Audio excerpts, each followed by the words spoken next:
Gọvanọ Chukwuma Charles Soludo akọwakwana na ife kpatalụ o ji wee kpụkọrọ ndị pastọ niile anụnwa akpụpụ n'ụlọ ikpe unu ya abịakwa ka unu gelu n'ọnụ ya na nya bụ ife abụlọkwa obere ife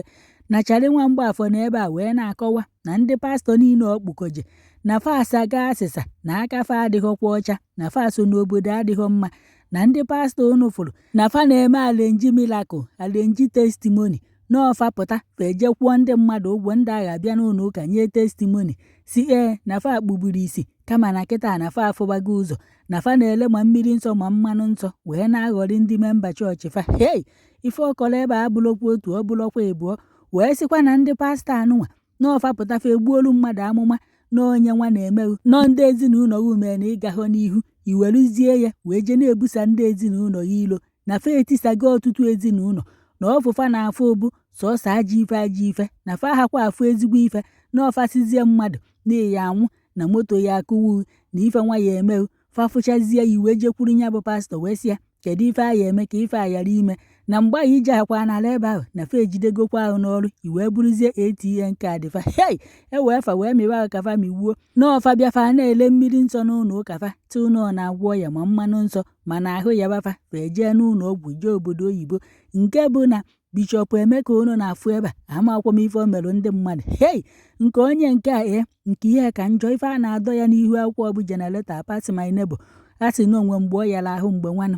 nọ n'India ka eji egwo ya ọya mana ọ bụrụ n'ụlọ ụka ya ti anafe eke ndị mmadụ ife a na-agba n'aka na-eke ma nke a na-anya n'onu na-eke ma mmiri nsọ ma mmanụ nsọ tugu wee gwọọ onwe ya ọya ụfọdụ si na ya bụ pastọ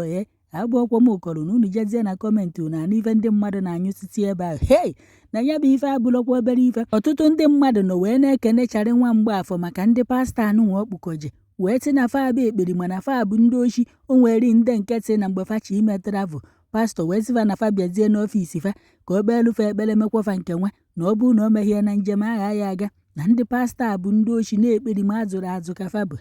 ụfọdụ nọ na kọmentị na-ajụ Charlie Nwamgbafọ na ya kedu ife kpatara odumeje ji wee nanahụ ya bụ ife na-eche na oyi eso pastọ unu fụrụ fasinọdụ ka onye eze Jizọs na-akpakwuru ya ka nkụ na orikatago ego ndị chọọchị membia afọ ya wee too amakwomo na-etokwo nnọrụ n'ụlọ ụka fa amakwọ nkafa tia ka ife ndị mmadụ tinyekwa na kọmentị ka nna akọrọ unu ma na-enwe anyị na-achụ ndị oke ite na-achụ ndị eze nwanyị ọka nwee ndị na-ebe a the next set anyị bataziri ya bụ ndị ji ụka wele na-alụ 8 of them were arraigned in court. 8 pastors were arraigned. And Vanja confessed, Vanja confessed. Fake miracles, fake prophecies, fake evil, will they make these families?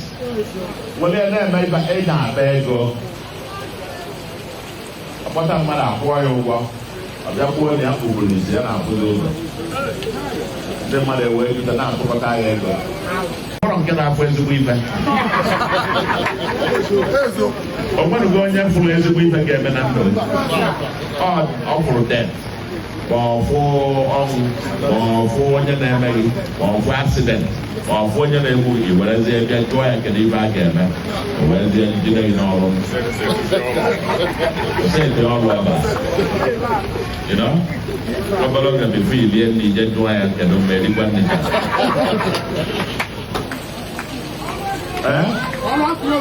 Okay, but for us to have the new Anambra, or for us on Silo, or us on Silo, or Hello School, or Hello Hospitals. Ndị ga-ebi na ya ga-abụkwa human being, ba ga-abụ mmadụ, ma bụ anụmanụ. Onye zụọ ya n'isi ọwa ọkụrụ, jebeghe ụka. Jebeghe ụka, mụba ọfụ. Ebe ọ gwaghị na ọnwa nna gị na-egbuli, gwaghị na ụmụnna gị na-emeghị ilu, gwaghị nke ibe a, gwaghị nke ibe a, causing chaos everywhere. Nwa obere oge jekpata ofu ndị si ofu ugwu ba bịara bịakwuo na ọ bịara ọgwụ ya na ọ na-afụ clear. Ọ na-afụ clear. Abụọ ndị a ụgwọ ma aja n'ụlọ ụka na-akọ ibe a. Agwa mba ọ bụrụ na ị na-eme ya na Anambra si na Anambra na gịnị. Jabe ebe ọzọ. and na pa akwara ụgwọ ọtụtụ n'ime ebe nọ n'ọsọ kịta maka anyị tara ya aka na kwe nga Joy preached the Christianity. Anambra is predominantly a Christian state, but Christianity nwere usoro ya. Olura na nke iji chando n'afa Chukwu anyị si mba yala alụ gbara afọ na-achọ iwe omenala mana anyị si ya na ọma abụghị na akwaghị ife eji afa Chukwu na-eme maka ofu ụbọchị Chukwu ewe iwe mebie ụwa mana anyị ga-edozi Anambra na-eche mmiri nsọ nke a na-efe n'ebe a ekwe mmiri nsọ ka o fesara anyị tata na natural anyị dị esa arụ this all the command as an amanam. Eh?